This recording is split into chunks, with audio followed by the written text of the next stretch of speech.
What the fuck did you just do?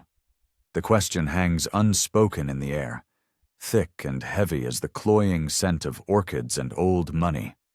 Before we even get into the story that's about to unfold, a story of humiliation, revenge, and the kind of justice you only see in movies, I have to ask you, what would you do if you were publicly shamed, treated like dirt beneath someone's shoe, all while holding a secret that could shatter their entire world? How would you play your hand? Let me know in the comments right now, before you hear the rest.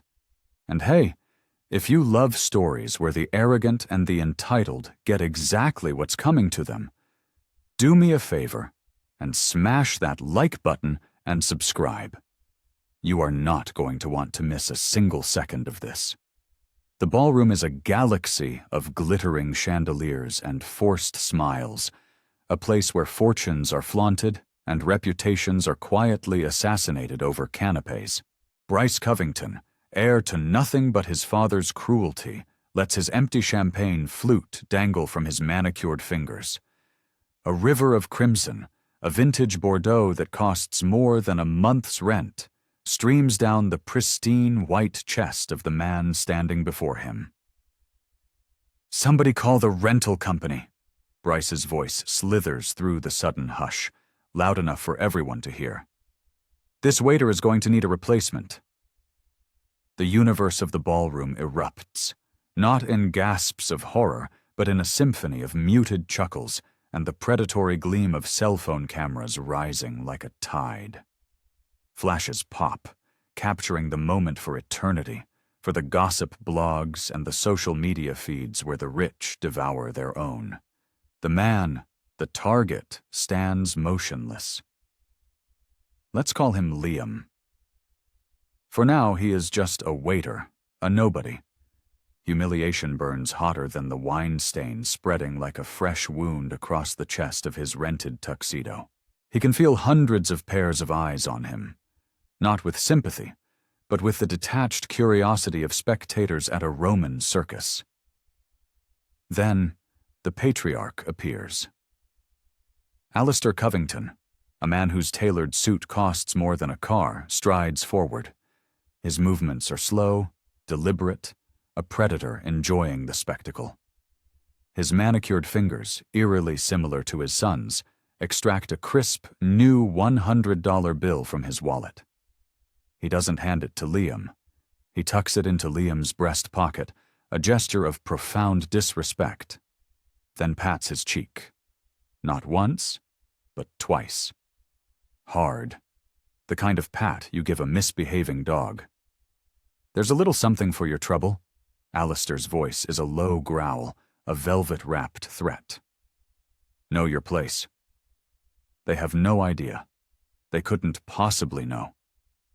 The man they see as a clumsy server, a piece of disposable background scenery in their gilded lives, isn't staff. He's Liam Sterling, heir to Sterling Dynamics, the most innovative tech firm on the planet, the future Chief Innovation Officer. And as of 9 a.m. tomorrow, he is the man who will single-handedly decide the fate of their $900 million future. Oh, Liam won't create a scene tonight. He won't scream or fight or demand an apology. That would be their game, played by their rules. No. Tonight, he will stand here and absorb their contempt. He will let it soak into his skin along with the wine. And tomorrow? Tomorrow, he will orchestrate their complete and utter downfall. Let's rewind. Just 2 hours earlier, the world was a different place. Liam Sterling stands before the full-length mirror in his modest downtown apartment, a space that values function over flash. He's adjusting the bow tie on his rented tuxedo, a garment that feels alien against his skin. His fingers, usually steady enough to handle microscopic circuitry, tremble slightly. It's not nervousness about the clothes, or the party, or the powerful people he's about to meet. It's the crushing weight of responsibility. Tonight is his unofficial debut, his first major appearance as a representative of Sterling Dynamics, in this high-stakes social arena. His phone vibrates on the dresser, a sharp buzz against the polished wood. The screen flashes. Dad. His father's voice, crisp and direct, comes through from halfway across the world in Tokyo. The Covingtons will be there, Liam, Alistair and his children. I've read the file, Liam says, his own voice sounding more confident than he feels. Their investment could be the key to our Asian expansion, James Sterling continues, his tone pure business. They're old money, powerful, connected, make a good impression. Liam nods, a futile gesture across thousands of miles of ocean. I know the numbers, Dad. I've studied their portfolio, their market position, their... This isn't about portfolios, son. James's voice softens, the hard edges of the CEO momentarily giving way to the father. Men like Alistair Covington, they don't respect potential. They only respect power. Remember what I've always taught you. Liam's gaze meets his own in the mirror. Value is in character, not capital. He recites the family mantra, the words that have been the bedrock of his upbringing. Exactly. His father's voice is warm with approval. Trust your judgment. This partnership, in the end, is your call to make. I trust you. The call ends. Liam stares at his reflection. A young man in a borrowed suit, looking nothing like the heir to a multi-billion-dollar tech empire. And that was by design. James Sterling, despite his monumental success, had raised his son with a deliberate, almost aggressive humility. There was no trust fund waiting for Liam. No guaranteed board seat. Nepotism was a dirty word in their household. Liam had earned his position, every single rung of the ladder. He started as a summer intern, fetching coffee and running errands. He spent years in the labs, working 18-hour days, sleeping on a cot in the office, fueled by lukewarm coffee and a burning desire to create. He was the lead architect of their revolutionary quantum processor, the very technology the Covingtons were so desperate to get their hands on. And now, after years in the trenches, he was stepping into the role of Chief Innovation Officer. He knew the company, its technology, and its people from the ground up, because he had been one of them. Stepping into the grand ballroom of the Sinclair Hotel is like stepping into another world. The air is thick with the scent of expensive perfume and entitlement. Crystal chandeliers, each the size of a small car, drip light onto the chattering, preening crowd. Gold flatware gleams on tables laden with food that will mostly go uneaten. Champagne flows from fountains, a vulgar display of wealth that makes Liam's stomach turn. The Covington family holds court near the center of the room, a vortex of power around which everyone else orbits. Alistair, the silver-haired patriarch, stands flanked by his two children, Bryce and Tiffany. They are a terrifying portrait of inherited arrogance. With practiced ease, they critique the attire of other guests in stage whispers designed to carry just far enough to humiliate, without seeming overtly intentional. They are masters of the 1,000 tiny cuts that bleed a person's confidence dry. Liam takes a deep breath and straightens his rented tie. Make a good impression. His father's words echo in his mind. He begins to walk towards them, his invitation held loosely in his hand. He gets within 10 feet before a man built like a refrigerator, with a curly wire snaking from his ear, steps into his path. Staff entrance is around the back, the security guard grunts, his eyes sweeping over Liam's ill-fitting suit with casual disdain. I'm a guest, Liam says, holding out his invitation. The guard examines it with theatrical skepticism, holding it up to the light as if it might be a clever forgery. Finally, with a reluctant shrug, he steps aside. As Liam approaches the Covingtons' inner circle, Alistair glances his way, a flicker of annoyance in his eyes. He leans over and whispers something to Bryce. Both of them chuckle, a dry, rasping sound. New money, I suppose, Alistair mutters, his voice carrying clearly to Liam. Standards just aren't what they used to be. The dismissal is so complete, so absolute, that it feels like a physical blow.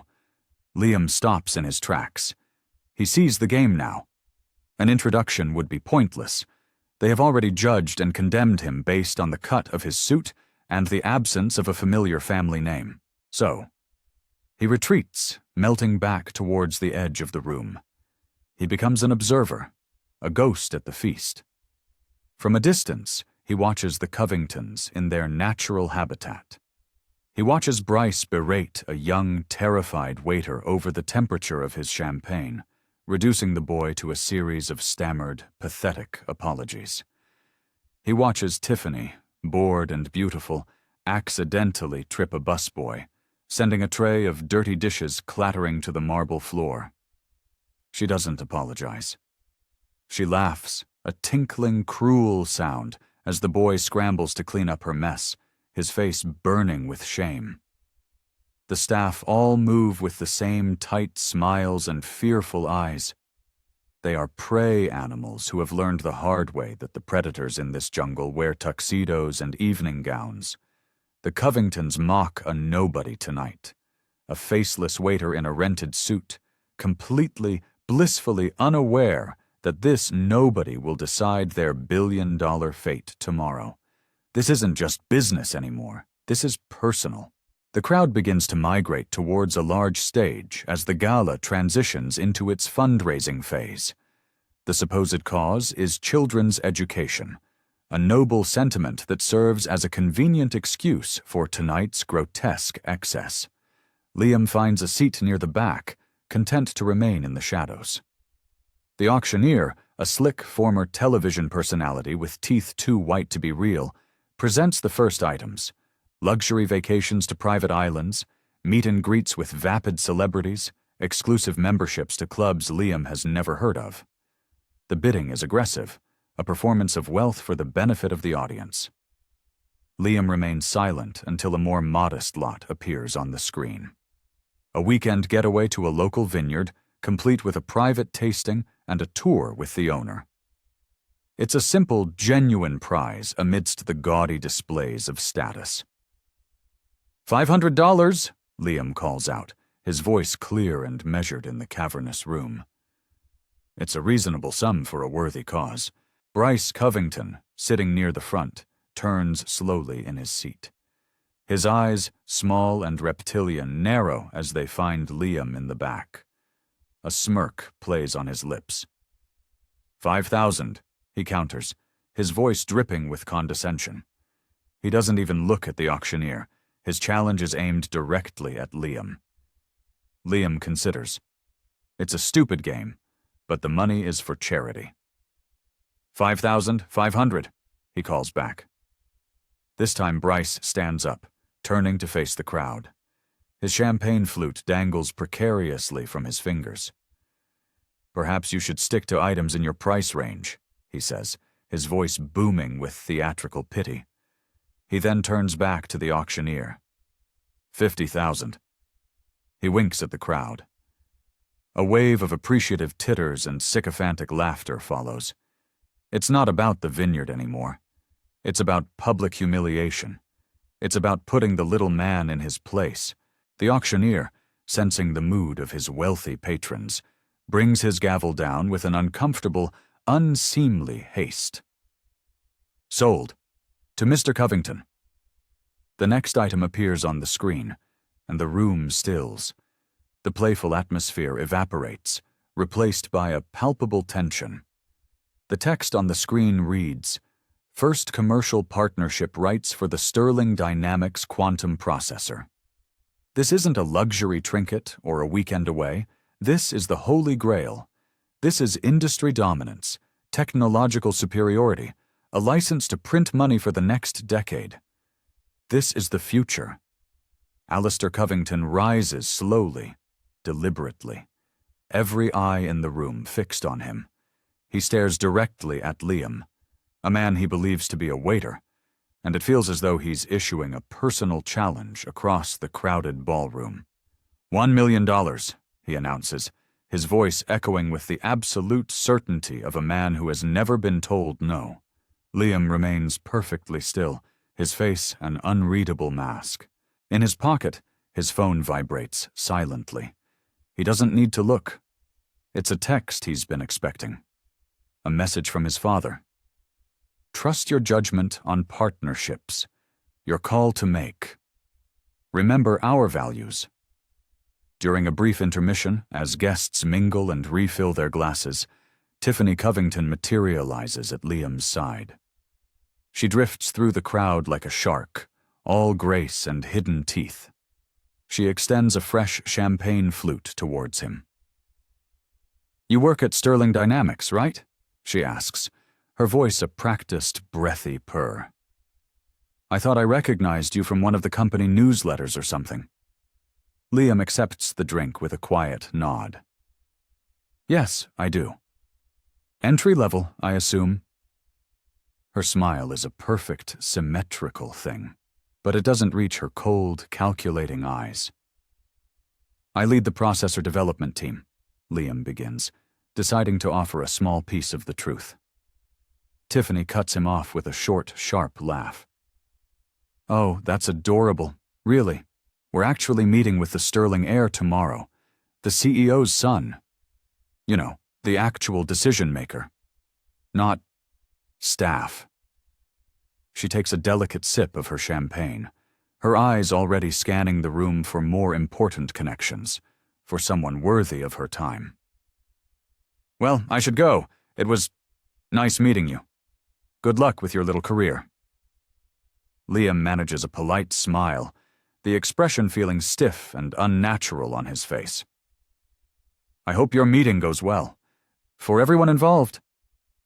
Oh, it will. Tiffany tosses back her perfectly styled hair, the gesture a punctuation mark of supreme confidence. My father always gets what he wants. Every dismissive word, every casual insult, every single act of thoughtless cruelty is another nail in their coffin. They just won't understand why until they're being lowered into the ground at 9 a.m. tomorrow. Dinner service begins with a theatrical flourish. An army of waiters lifts silver domes in perfect unison, revealing artfully arranged, minuscule portions of food that prioritize presentation over sustenance. Liam navigates through the maze of tables toward his assigned seat, tucked away in the far corner of the ballroom, a social Siberia far from the Covingtons and the other influential guests. He never makes it. Bryce Covington intercepts him between tables, a glass of red wine swirling dangerously in his hand. Their shoulders brush. It's a tiny, almost imperceptible movement, but it happens with the practiced, deliberate precision of a hired killer. Wine cascades down Liam's chest. The brilliant white shirt beneath his rented jacket transforms instantly into a map of crimson and shame. Conversations halt mid-sentence. All eyes turn. 100 tiny dramas stop, replaced by this one central spectacle. Somebody call the rental company, Bryce's voice, a blade of smug satisfaction, cuts through the ballroom. This waiter is going to need a replacement. Laughter ripples through the crowd. It's hesitant at first, a few nervous titters, but then it builds, swelling into a wave as the attendees realize the victim of this prank lacks the social capital to require their sympathy. He is a nobody. He is fair game. Phones emerge again. Photos snap, flashes strobe, immortalizing his disgrace. Liam stands immobilized, the cold, sticky liquid seeping through the layers of fabric, chilling his skin. But it's the heat of 100 stares that burns. Alistair Covington rises from his table, approaching with the slow, satisfied stride of a lion approaching a kill. He reaches into his jacket pocket, extracting a crisp $100 bill with a deliberate, ostentatious showmanship. He tucks it into Liam's breast pocket, the same place the wine has stained, then pats his cheek twice, hard. The gesture is one a master gives a disobedient pet. There's a little something for your trouble. His voice drops. A conspiratorial, venomous whisper meant for Liam alone. Know your place next time. Just as two security guards materialize at Liam's elbow, ready to escort the source of the disruption from the room, a new voice cuts in, sharp and clear as a ringing bell. He's with me. The voice belongs to a small, elderly woman who seems to appear from nowhere, materializing at Liam's side. Her posture radiates an authority that belies her diminutive stature. Dr. Eris Thorne, she adds for the benefit of the security guards, who immediately retreat as if struck by a magic spell. The name works like a charm. She gently takes Liam's arm, guiding him away from the spectacle, toward a quiet alcove near the exit. The Covingtons have always been that way, she says, her voice a low murmur of disgust. Old money, rotten attitudes, vultures in tailored suits. She studies his face, her eyes sharp and intelligent. I knew your father when he was just starting out, when he had nothing but a dream and a garage. James would be appalled by their behavior. You know who I am? Liam asks, dabbing futilely at his ruined shirt with a cocktail napkin. Of course, Dr. Thorne smiles, a genuine warm expression. You have the sterling eyes, unmistakable. They have no idea, do they? Liam shakes his head. I'd appreciate your discretion, at least until tomorrow's meeting. Dr. Thorne's eyes sparkle with a delightful mischief. Oh, my dear boy, she says, patting his arm. I wouldn't miss that meeting for the world. Across the room, the Covingtons are celebrating their victory. Alistair holds court, his voice carrying across the ballroom. Once we control that processor technology, he boasts to his circle of sycophants, we'll crush our competition. The Sterling boy will fold. They always do. These tech nerds, they lack the killer instinct. Liam excuses himself. In the men's room, he strips off the soiled jacket and shirt. He had kept a spare shirt in his car, a lesson learned from a coffee spill years ago. As he changes, he studies his reflection in the mirror. The sterling eyes. His father's eyes. And he remembers his father's words from years ago, when the quantum processor was just a theory on a whiteboard. Our technology should empower those who will use it responsibly, Liam. It's a tool, not a weapon. His phone rings. It's his father, checking in from Tokyo. How's the gala? James asks. Educational, Liam replies.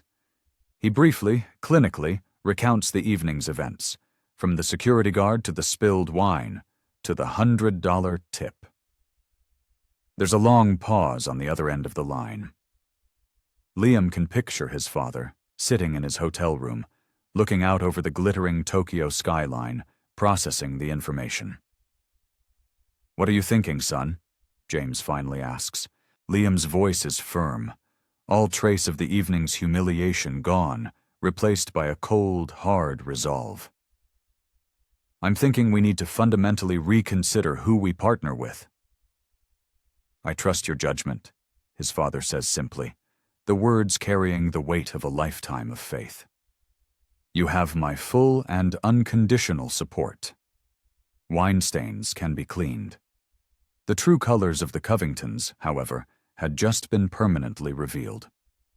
The drive home is a study in calculated silence. The opulent estate hosting the gala shrinks in his rearview mirror, a glittering island of casual cruelty receding into the darkness. Streetlights strobe across his face, but his expression is impassive. His knuckles aren't white on the steering wheel. His breath doesn't quicken with anger. The classical music playing softly from the car's speakers continues uninterrupted.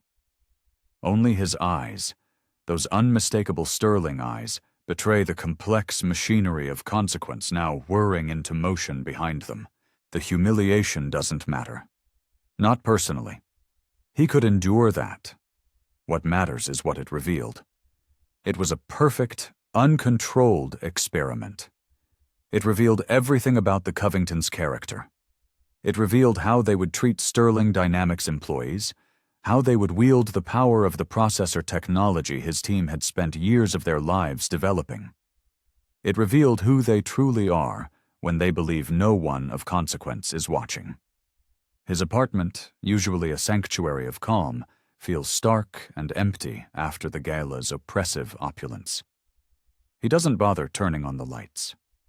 Standing by the massive floor-to-ceiling window that overlooks the city, he makes 3 calls in quick succession, his voice a low, commanding tone in the darkness.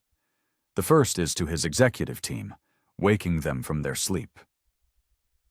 I need comprehensive reports on Covington Industries, labor practices, environmental compliance, financial stability, pending lawsuits, everything. I want it all.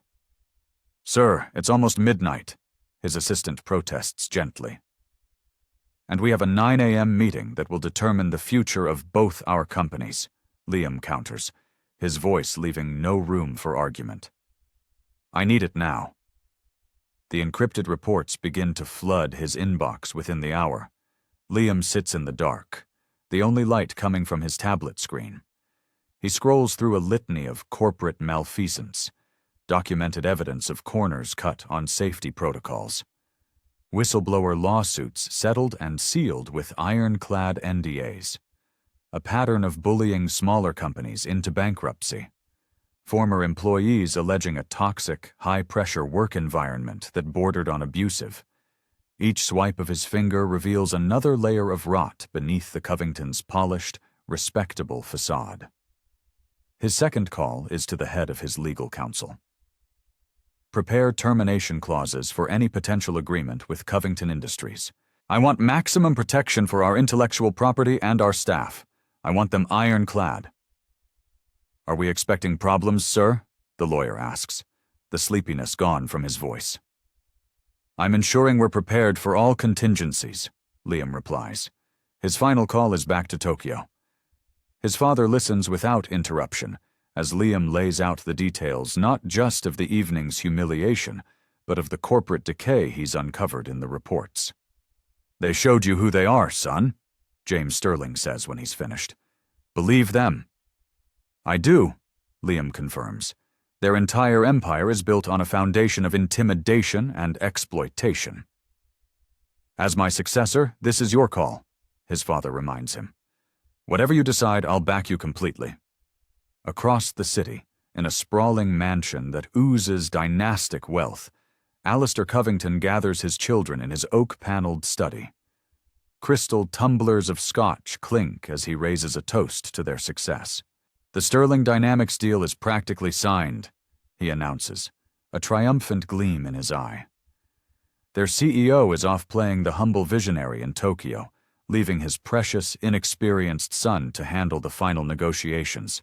It's the perfect setup. That nobody we humiliated, Bryce laughs, swirling his drink. The waiter, classic power move, Dad, a masterpiece. Alistair nods approvingly. It's the perfect example of why people like us stay on top. Connections, power, and perception matter more than competence.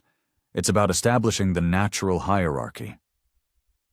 He scrolls through his phone, showing his son the photos of the wine-soaked Liam that are already making the rounds in their private circles.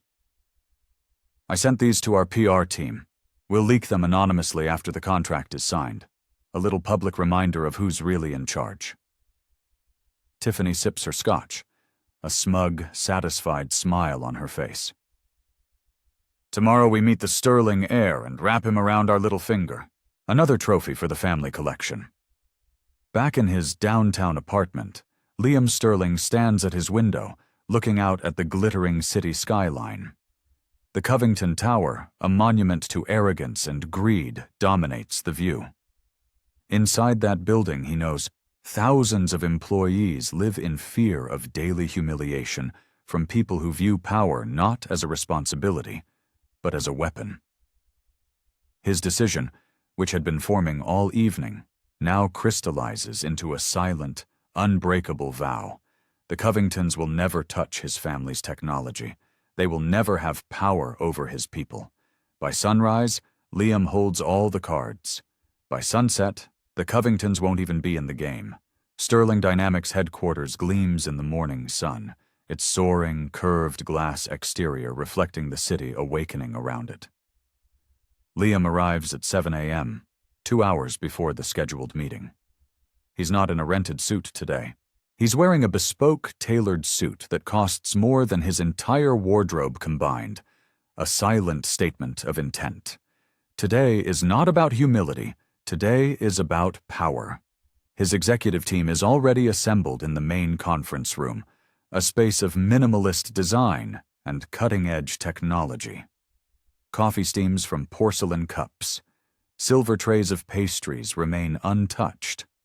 The air is charged with tension. At Alistair Covington's designated seat at the head of the massive table, 2 identical-looking contract folders are placed side by side. "Sir, 2 options?" his chief financial officer asks, examining the folders. "I don't understand." "Insurance," Liam explains, straightening his father's company pin on his lapel. "The first folder offers a partnership under our standard, generous terms. The second—" His voice trails off as he glances out the window. 3 black, impossibly shiny SUVs have pulled into the reserved parking spaces below. The Covingtons. They've arrived 15 minutes early, a classic power play, meant to unbalance, to show they are in control. Liam allows himself a thin, cold smile. "Let them wait in reception for exactly 14 minutes. Then send them up." The Covingtons make their entrance not like business partners, but like visiting royalty inspecting a new colonial holding. Alistair's custom Italian shoes click with authority across the marble lobby floor. Tiffany's designer perfume announces her presence seconds before she appears, a cloud of expensive arrogance. Bryce is already scrolling through his phone, chuckling at something on the screen. "Coffee?" Alistair demands of the receptionist without looking up from signing the visitor log. When she returns a moment later with a steaming cup, he takes 1 sip, then grimaces with theatrical disgust. "Is this the best you have?" "The CEO's son will be with you shortly," she responds, her professional smile unwavering, a mask of perfect neutrality. "I bet he makes us wait on purpose," Tiffany sighs, examining her flawless manicure. These new money tech types, they always play these pathetic little power games to compensate for their complete lack of social grace. "Did you see this?" Bryce turns his phone toward his father, displaying the photo of the wine-stained waiter. It's already circulating on several gossip blogs, accompanied by mocking, derisive captions. Alistair's laugh, a harsh, booming sound, echoes through the vast reception area. "By noon today, we will own the future of computing." Inside the boardroom, Liam receives one final email. It's the complete, unredacted background report on Covington Industries. Their $900 million valuation, he sees, is a house of cards. It rests almost entirely on projected earnings that are wholly dependent on them securing cutting-edge technology like the Sterling processor. Without it, their empire stands on quicksand. The receptionist's voice comes through the intercom, calm and professional. "The Covingtons are ready, sir." Liam straightens his tie, centers the 2 contract folders on the table, and nods to his team. "Send them in." The grand double doors swing open. The Covingtons enter, their broad, confident business smiles firmly in place. They freeze mid-step. Recognition dawns, followed by a wave of dawning, sickening horror. Their smiles curdle. "Good morning," Liam says, his voice perfectly calm, perfectly level. "I believe we've already met." The rapid-fire shift in their expressions is a sight to behold. It moves from confusion to disbelief to a dawning, catastrophic comprehension. 3 generations of wealth, power, and unshakable arrogance suddenly hang by a single, slender thread held by the waiter they had humiliated less than 12 hours ago. Alistair recovers first, his political and social reflexes kicking in. His expression cycles through shock, calculation, and a grotesque, false warmth in under 2 seconds. He forces a laugh that sounds like glass breaking. Liam, what a hilarious misunderstanding last night. He steps forward, his hand extended, attempting to bulldoze over the reality of the situation. We had no idea it was you. We thought you were... The waiter, Liam finishes the sentence for him, his voice as level and cold as polished steel. He does not take the offered hand. Or the CEO's son you're here to negotiate with. Bryce's fingers are moving frantically across his phone screen, a desperate, pathetic attempt to delete the photos that are already out in the wild, already beyond his control. Tiffany's perfect posture crumbles, her shoulders curving inward as if to physically shrink herself, to become a smaller target. Alistair, ever the predator, pivots smoothly. Your humility is remarkable, truly. Most heirs would have announced themselves immediately. He slides into the chair at the head of the table, the one Liam's team had prepared for him, without waiting for an invitation. That's exactly the kind of strong, silent leadership we respect at Covington Industries. Your father must be incredibly proud. Liam doesn't acknowledge the compliment. He doesn't acknowledge anything they say. He is all business. He activates the massive wall screen behind him. A dazzling presentation of technical specifications, market projections, and implementation timelines appears. He presents the Sterling Dynamics quantum processor with the clinical precision of a surgeon. He details its revolutionary architecture, its unprecedented energy efficiency, its market-transforming potential. Our technology, Liam explains, his voice resonating with quiet authority, represents a paradigm shift. Companies that implement it will dominate their respective sectors for the next decade, at least. Those without access, he pauses, letting the words hang in the air, will struggle to remain competitive. The Covingtons lean forward in perfect, unconscious synchronization. Their predatory business instincts are overriding their earlier discomfort and horror. Alistair's eyes are wide, reflecting the billion-dollar signs he sees on the screen. Tiffany is mentally calculating the increase in social capital. Bryce is envisioning the complete and utter destruction of their competitors. We are prepared to offer an exclusive partnership for the first year, Liam continues, sliding the first folder across the polished table toward Alistair. All the terms are outlined in there. While Alistair greedily opens the contract, his eyes scanning the favorable terms, Tiffany attempts some desperate damage control. I've always admired the Sterling family's vision, she offers, her voice now a syrupy, honeyed confection. Your father's rise from nothing is legendary, and now, your own innovations. She trails off as she realizes Liam's expression remains completely, chillingly impassive. He isn't buying it. Alistair looks up from the contract, beaming, his earlier shock completely forgotten in the face of immense profit. These terms are more than acceptable. They're perfect. We can sign today. Before we do, Liam interjects, his voice cutting through Alistair's enthusiasm. I'd like to discuss one more thing. It came up during our standard background research. Okay, let's pause right here. Can you feel that? The delicious tension in the air? That, my friends, is the sweet, sweet sound of karma loading its shotgun. If you are enjoying this story as much as I am, let me know in the comments what you think should happen to the Covingtons next. And if you haven't already, now is the perfect time to subscribe, because I promise you, the fallout from this meeting is going to be absolutely epic. Liam pulls out a second, much thicker file. It's filled with documented reports of Covington Industries' labor violations, their environmental negligence, their predatory business practices.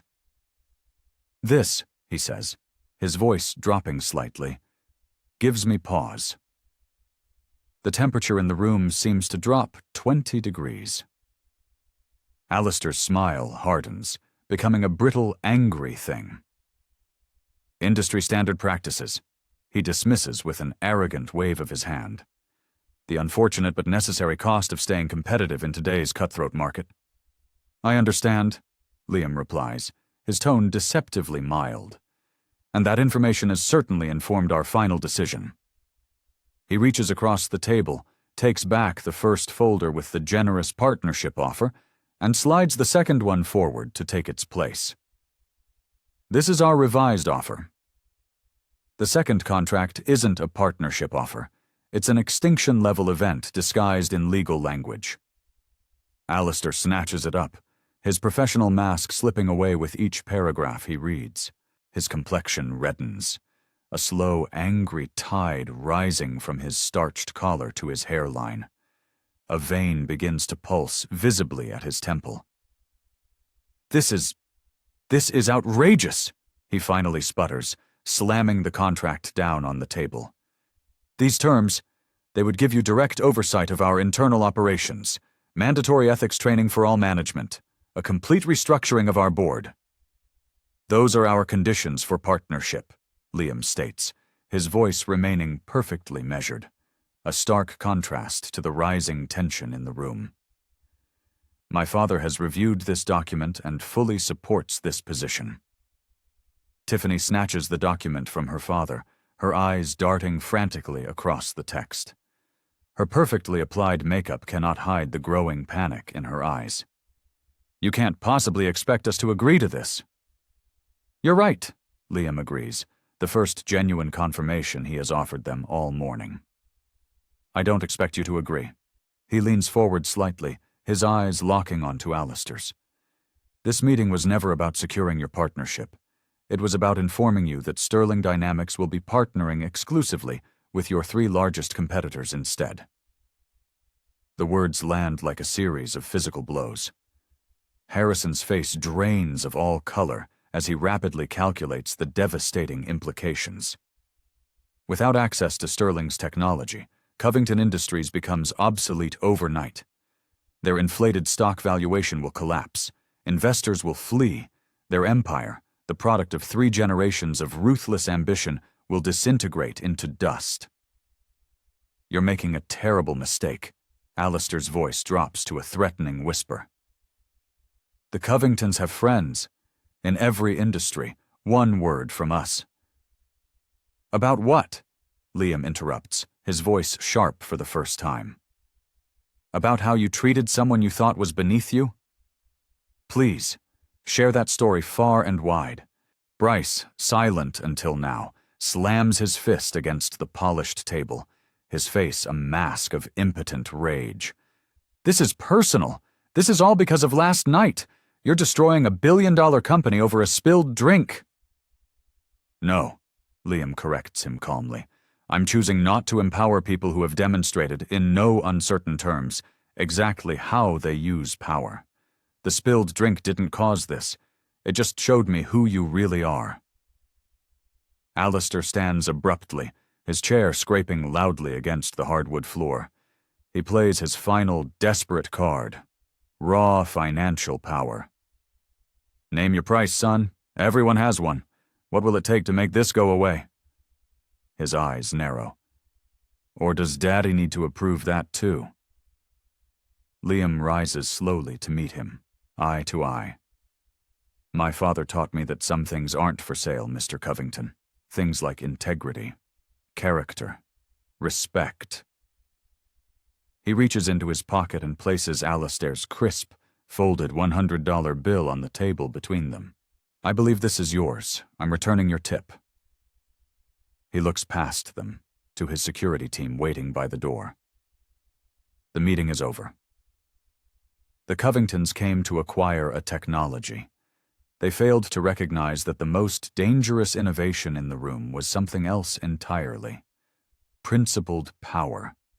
They gather their belongings in stiff, mechanical movements, like automatons whose power is failing. Alistair's shoulders, usually so broad and confident, are rigid with suppressed apoplectic rage. Bryce repeatedly loosens and tightens his tie, as if the knot is strangling him. Tiffany's manicured fingernails tap a frantic, anxious rhythm against her expensive leather portfolio. Just as they turn to leave, the door opens. Liam's assistant enters with practiced, calm efficiency. "Sir," she says, ignoring the Covingtons completely. "Your father is on the line from Tokyo. The Thornton Group, Rivera Enterprises, and Fujimoto Technologies have all confirmed their participation in the joint development program." Liam nods, his expression revealing nothing. "Perfect timing. Please inform my father that we'll announce the new global collaboration at today's press conference, as planned." The Covingtons freeze mid-motion. "Press conference?" Alistair's voice cracks, a tiny fissure in his crumbling facade of control. "Yes," Liam checks his watch. "In 1 hour, to be precise. My father and I will be jointly announcing our new strategic partnerships. We'll also be announcing our new industry-wide ethics initiative, live from our Tokyo and New York offices." He meets Alistair's horrified gaze directly. "You're welcome to stay and watch from the lobby. The entire industry is about to change direction." As the Covingtons move reluctantly toward the exit, their billion-dollar dreams in tatters, a familiar figure appears in the doorway, blocking their path. Dr. Eris Thorne stands there, her diminutive stature somehow filling the entire space with an unshakable authority. Alistair's face contorts with confusion, which quickly morphs into a new, dawning comprehension of just how badly he has miscalculated. You two know each other?" "Dr. Thorne was my doctoral advisor at MIT, Liam explains calmly. "She recognized the potential in my processor design when I was still just a graduate student." The final truth crashes down on the Covingtons with the force of a physical blow. Liam isn't merely the CEO's son, the silver spoon heir to Sterling Dynamics. He is the actual inventor of the revolutionary technology. He is the architect of the very innovation they had so desperately and so arrogantly pursued. The realization reframes everything. Last night's humiliation wasn't just an amusing power play against a nobody. It was an existential, catastrophic business blunder. And I was the one who introduced him to his father's board when they were looking for new innovation leadership, Dr. Thorne adds, a razor-thin smile on her lips. "The tech world is much smaller than you think, Alistair." Liam moves back to the wall screen, activating a new presentation, one the Covingtons hadn't seen before. The Ethics Initiative. The screen displays new proposed standards for labor practices, environmental responsibility, and corporate governance across the entire tech sector. Dozens of company logos, all major players in the industry, are displayed at the bottom. These companies have all signed preliminary agreements to participate, Liam explains. Compliance will be officially voluntary, but companies that choose not to participate will not be granted access to our joint development platform or our processor technology. It's a checkmate. Alistair's expression finally crumbles, moving past anger into pure, unadulterated desperation.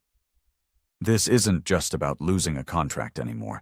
This is systematic, surgical exclusion from the future of the entire industry. "You can't do this," he whispers, his voice stripped of all its usual command and authority. "I'm not doing anything to you, Alistair," Liam responds, his voice even and steady. "I'm building a better future with partners who share our values. Your exclusion from that future is entirely self-inflicted." Security appears at the doorway, not to escort Liam out, as they had attempted at the gala, but to remove the Covingtons from Sterling Dynamics headquarters. Alistair makes one final, pathetic attempt to salvage his crumbling empire. "Your father's board members, they're friends of mine," he threatens, his voice rising to an undignified squawk. "They'll hear about this abuse of power, this personal vendetta." Liam doesn't even flinch. The board unanimously approved this new direction this morning, after I gave them a full report on what happened last night. They've also seen the same reports on Covington Industries that I have. His voice remains calm, but it carries an unmistakable weight of finality. No one wants to partner with a company that treats people, any people, the way you do. As security gently but firmly guides the shell-shocked Covingtons from the room, Liam turns to the floor-to-ceiling windows overlooking the city. He activates the video call to Tokyo, where his father waits, ready to jointly announce the partnerships that will reshape the tech industry and permanently exile the Covington empire from its future. On a screen in the lobby, a financial news network is already reporting unusual heavy trading activity in Covington Industries stock. A slight tremor before the earthquake. By the time the Covingtons reach their vehicles, their phones will be flooding with panicked, furious messages from their own board members, investors, and partners. By market close, hundreds of millions of dollars of their family's value will have simply evaporated. All because they decided to mock the wrong waiter at a charity gala. As the elevator doors close on the Covingtons' ashen, defeated faces, their empire has already begun its irreversible freefall. The corporate execution happens with a speed and brutality that is breathtaking. Within 20 minutes of the press conference announcement, Covington Industries' stock plummets 15%, triggering an automatic trading halt. When trading resumes, the freefall accelerates. By lunchtime, they've lost 40% of their market value, nearly $360 million gone, vanished in less than 3 hours. Financial news networks, which that very morning had been praising Alistair Covington's ruthless business acumen, switched to continuous coverage of the Covington collapse. Analysts dissect the company's structural vulnerabilities with the cold precision of coroners. Covington Industries built their entire forward-looking strategy on securing next-generation processing capabilities, explains one technology analyst on MarketWatch, pointing to a rapidly declining stock chart. Without access to the Sterling architecture, their entire product pipeline is effectively obsolete before it can even launch. Another analyst is more blunt. They haven't just lost a deal, they've been locked out of the future. And that photo, the one Bryce was so proud of, appears on gossip sites and social media feeds exactly as he had planned. But the context has been violently inverted. The headlines are not what the Covingtons envisioned. Humility in leadership. Sterling heir endured public mockery hours before business triumph. The tech prince in disguise. How Liam Sterling lets actions speak louder than his name. The $900 million mistake, the night the Covingtons mocked the wrong waiter. A tidal wave of public opinion crashes down upon them. The comment sections flood with support for the quiet, humble CEO's son and venom for the arrogant, entitled billionaire family.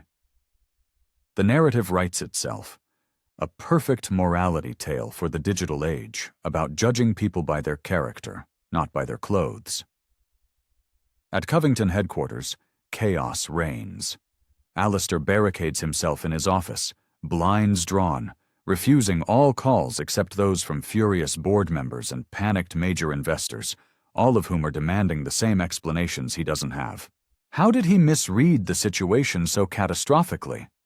How did he fail to recognize Liam Sterling? Why didn't their multi-million-dollar research team identify the single most important person at that gala? Tiffany attempts to manage crisis communications, but her efforts are futile. Each carefully worded press release she issues is immediately undermined by a flood of former employees taking to social media, emboldened by the company's sudden, shocking vulnerability. They share their own horror stories of the toxic culture at Covington. They made me work 100-hour weeks for a year, then fired me when I requested 2 days off for my child's surgery, writes a former software developer. Her post goes viral. Alistair Covington once told me personally that ethics are for companies that can't compete on innovation, reveals a former executive. His story is picked up by a major newspaper. Bryce, meanwhile, desperately tries to do damage control on the personal front, calling in favors from media contacts he thought he had, trying to kill the wine-spilling story. His frantic efforts only amplify it. Each attempted suppression generates new headlines about the Covingtons' pathetic attempts to control the narrative. By mid-afternoon, prestigious law firms begin announcing the formation of class action lawsuits against Covington Industries on behalf of shareholders, citing materially misleading statements and a failure to disclose significant business risks. Back at Sterling Dynamics headquarters, Liam receives hourly updates on the fallout, but he shows no joy, no satisfaction in the Covingtons' spectacular destruction. When his assistant remarks on how quickly their empire is crumbling, Liam responds quietly, "This isn't about punishment, it's about consequences." And the consequences continue to mount. An anonymous source leaks internal documents to the press, memos from Alistair instructing managers to work them until they break, then replace them. Emails revealing the systematic suppression of safety concerns to meet aggressive production deadlines. Financial records exposing accounting practices that, while technically legal, were designed to mislead investors. Each new revelation is another shovel of dirt on the company's grave, driving the stock price lower and lower. By the market close, their $900 million valuation has contracted to barely $300 million, with no floor in sight. Across the entire technology sector, a seismic shift is occurring. Companies rush to announce new, employee-friendly ethics policies and improved workplace conditions. No one wants to be the next Covington. The ethics initiative Liam introduced that morning gains new signatories by the hour, as companies scramble to demonstrate that they belong on the right side of the new divide he has created. Meanwhile, Sterling Dynamics stock surges, adding billions to its market cap. Financial analysts upgrade their growth projections. Liam Sterling's name is trending globally. Industry publications rush to profile the hidden genius behind the quantum architecture. The most devastating blow comes at sunset. The Covington Industries Board of Directors calls for an emergency shareholder meeting to address leadership concerns and strategic direction. The bland corporate euphemism doesn't disguise their true intent for a second. Alistair Covington's reign is over. In his hotel in Tokyo, James Sterling watches the financial bloodbath unfold on multiple screens. He calls his son as the U.S. markets close for the day. "You've transformed the entire industry in a single day," he observes, his voice measured, yet filled with a profound pride. "It wasn't my intent to destroy them, Dad," Liam replies, his voice tired. "No," his father agrees. "Your intent was to protect our technology and our values from misuse. Their destruction is entirely self-inflicted. They built an empire on a foundation of exploitation, Liam. It was always going to collapse. You just pushed it over." There's a pause. "Power reveals character, son. Theirs and yours. I'm proud of how you've wielded it today." As night falls, the Covingtons are finished. They just don't know the full extent of it yet. Their legal team works frantically through the night to prepare for the shareholder revolt. Their entire strategy centered on a single, desperate argument: that Liam Sterling pursued a personal vendetta, abusing his position to orchestrate their downfall. What they don't yet understand is that a character assassination only works if your target has a character that is vulnerable to assassination. By morning, they will discover their final, fatal miscalculation. Liam Sterling's reputation for quiet competence and unimpeachable integrity makes him virtually unassailable. The empire the Covingtons spent 3 generations building continues its collapse through the long, dark night. Board members are privately contacting executive headhunters looking for new opportunities. Key employees are updating their resumes. Corporate partners are quietly initiating contract exit clauses. And Alistair Covington sits alone in his vast, dark office, staring at a single $100 bill returned to him by a waiter who, it turned out, was holding all the cards. The Covingtons had prepared for every possible business contingency, except one, the ultimate cost of their own character. 6 months later, the world is a different place. The name Covington is now a cautionary tale, a synonym for corporate hubris taught in business schools. Their empire was dismantled, sold off for parts. Alistair retreated into bitter, self-imposed exile. Bryce and Tiffany vanished from the social scene, their names toxic. But their downfall was not the end of the story. It was the beginning. The Sterling Ethics Initiative became the new industry standard. Companies that embraced it didn't just survive, they thrived. Productivity and innovation soared in workplaces built on respect rather than fear. The Joint Development Platform, built on collaboration instead of cutthroat competition, led to breakthroughs in medicine, climate science, and communication that had been thought impossible. Liam Sterling, now the CEO of Sterling Dynamics after his father's retirement, stands not in a gilded ballroom, but on the simple stage of a community college auditorium. He's announcing the first class of the Second Chance Scholarship, a program funded entirely by Sterling Dynamics to support service industry workers who want to pursue higher education. In the front row sits a young man, a former waiter who is now a promising engineering student. He was the one Bryce Covington berated over the temperature of his champagne that fateful night. His life, and the lives of countless others, had been changed forever. Not by an act of revenge, but by a quiet, principled decision. Liam looks out at the faces of the scholarship recipients, his expression warm and genuine.